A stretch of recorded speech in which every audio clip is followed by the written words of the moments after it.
नमस्कार, आप सभी को एक बार फिर से स्वागत है हमारे चैनल दुर्गा भक्ति मार्ग में। आप सभी को सोमवार व्रत कथा की हार्दिक शुभकामनाएं। प्राचीन काल की बात है, एक गांव में एक साहूकार रहता था। साहूकार बहुत धनी था, लेकिन उसकी कोई संतान नहीं थी। साहूकार अपने वंश को लेकर हमेशा चिंतित रहता था। साहूकार भगवान शिव को प्रसन्न करने के लिए सोमवार का व्रत रखता था और व्रत के दौरान भगवान शिव पार्वती की पूजा किया करता था। शाम को शिवलिंग पर दीपक जलाता था। साहूकार की पूजा अर्चना को देखकर एक दिन माता पार्वती ने भगवान शिव से कहा, हे प्रभु, ये साहूकार आपका परम भगत है, प्रति सोमवार को विधि विधान से आपकी पूजा करता है। मुझे लगता है कि आपको उसकी मनोकामना पूर्ण करनी चाहिए। शिव जी ने पार्वती जी की बात को सुनकर कहा, हे गौरी, ये संसार एक कर्म क्षेत्र है। जैसे एक किसान खेत में बीज बोता है तो कुछ वक्त बाद उसे पेड़ मिलता है, उसी तरह इस संसार में आदमी जैसा कर्म करता है उसे उसका वैसा ही फल मिलता है।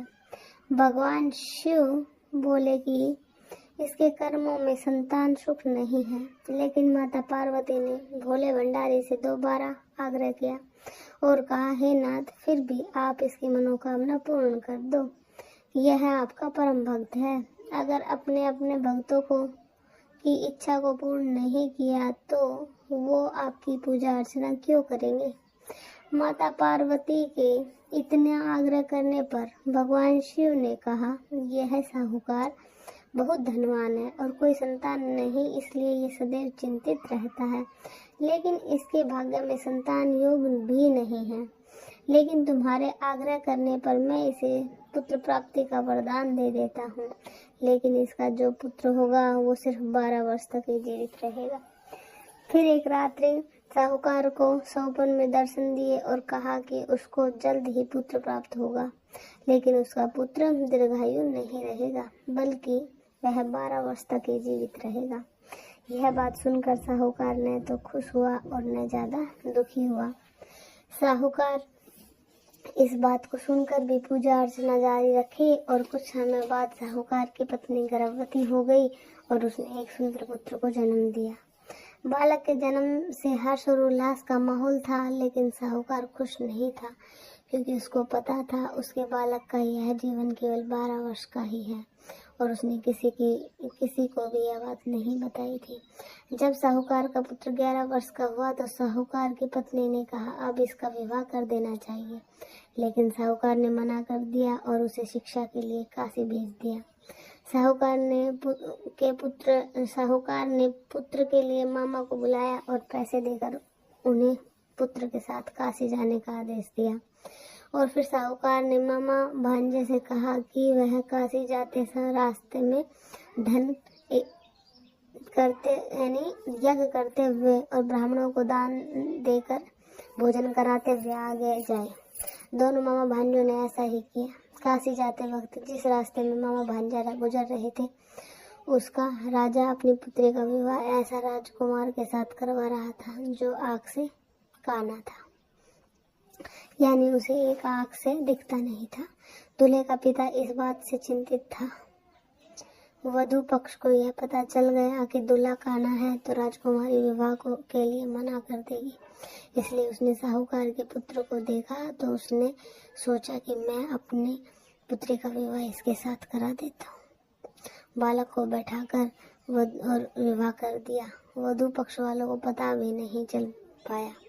दूल्हे के पिता ने साहूकार के पुत्र को इस बात के लिए राजी किया कि इस तरह साहूकार उस लड़के ने दूल्हे के कपड़े पहने और घोड़ी पर चढ़ाकर तोरण की रस्म पूरी की। तोरण के बाद जब फेरों की बारी आई तो दूल्हे के पिता ने साहूकार के पुत्र से अनुरोध किया कि वो दुल्हन के साथ फेरे भी ले ले। जब विवाह संपन्न हो जाए तो वह बात किसी को न बताए। मामा भी राजी हो गया और भी संपन्न हो गया और शादी संपन्न होने के बाद मामा भांजा काशी के लिए प्रस्थान कर गए, परंतु साहूकार के पुत्र ने दुल्हन के कपड़ों पर लिख दिया, तुम्हारी शादी मुझसे हुई है, लेकिन जिसके साथ आप जाओगी वह एक आंख वाला आदमी है और मैं काशी में शिक्षा ग्रहण करने जा रहा हूँ। जब राजकुमारी को ये बात मालूम हुआ तो उसने राजकुमार के साथ जाने से काने के साथ जाने से इनकार कर दिया और अपने पिता से कहा, यह मेरा पति नहीं, मेरा पति शिक्षा ग्रहण करने के लिए काशी गया है। जब सब जगह यह बात फैल गई तो मजबूरी में दूल्हे के पिता को सारी बात बतानी पड़ी और दुल्हन के पिता ने भी अपनी पुत्री को भेजने से इनकार कर दिया। इधर मामा भांजे काशी पहुंच गए और बालक शिक्षा ग्रहण करने लगा और मामा ने यज्ञ कराना भी शुरू कर दिया। जब साहूकार का पुत्र 12 साल का हो गया तो एक दिन वो अपने मामा से बोला कि उसकी तबीयत ठीक नहीं है और वह सोने अंदर जा रहा है। तो साहूकार का पुत्र अंदर सोने गया और उसकी मृत्यु हो गई। कुछ ही देर बाद जब मामा अंदर पहुंचे तो उन्होंने अपने भांजे को मरे हुए देखा तो वो बहुत दुखी हुए, परंतु वह रो नहीं सकते थे वरना यज्ञ अधूरा रह जाता। इसलिए मामा ने वापस जाकर यज्ञ पूरा किया और ब्राह्मणों को भोजन कराने के बाद मामा अपने मृत भांजे को देखकर रोने लगे। उसी वक्त उसी मार्ग से शिव भगवान और माँ पार्वती गुजर रहे थे। माता पार्वती ने किसी के रोने की आवाज सुनी तो उन्होंने शिव भगवान से कहा, हे प्रभु, कोई मनुष्य रो रहा है, चलो उसके दुखों को दूर करते हैं। शिव भगवान और माँ पार्वती मामा के पास पहुंचे तो मृतक बालक को देखा तो हैरान रह गए, क्योंकि वो भगवान शिव के आशीर्वाद से जन्म साहूकार का पुत्र था। माता पार्वती ने कहा, हे नाथ, यह तो साहूकार का ही पुत्र है जिसको आपने केवल 12 वर्ष तक जीवन दिया था। पार्वती जी ने मृतक बालक को देखा और उन्हें दया आ गई। उन्होंने शिव जी से कहा, प्रभु, आप इस बालक को जीवन दान दे ही दीजिए, इसके माता पिता नहीं तो जीते जी मर जाएंगे। माता पार्वती के आग्रह करने पर शिव जी ने उनकी बात मान ली और उस बालक को जीवन दान दे दिया।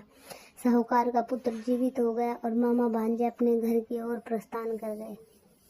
रास्ते में साहूकार का पुत्र उसी नगर में से गुजरा जहां उसका विवाह हुआ था। दुल्हन के पिता ने बालक को पहचान लिया और बालक और मामा को लेकर महल आ गए। दुल्हन के पिता ने एक समारोह किया और अपने पुत्र को साहूकार के बेटे के साथ भेज दिया। जब साहूकार का पुत्र अपने घर पहुंचा तो उसके माता पिता छत पर बैठे थे और सोच रहे थे कि उनका पुत्र सही सलामत वापस नहीं लौटा तो वे दोनों ही छत से कूदकर अपनी जान ले देंगे। पर उसी समय उसके मामा वहां आ गए और उन्होंने बताया कि उसका पुत्र जीवित है और विवाह करने वापस लौटा है। साहूकार ने अपने पुत्र को जीवित देखा और खुशी खुशी उसका स्वागत किया और साहूकार का पूरा परिवार खुशी खुशी अपना जीवन यापन करने लगा। जैसे भोलेनाथ ने इस परिवार पर कृपा करी, ऐसी सब पर करना।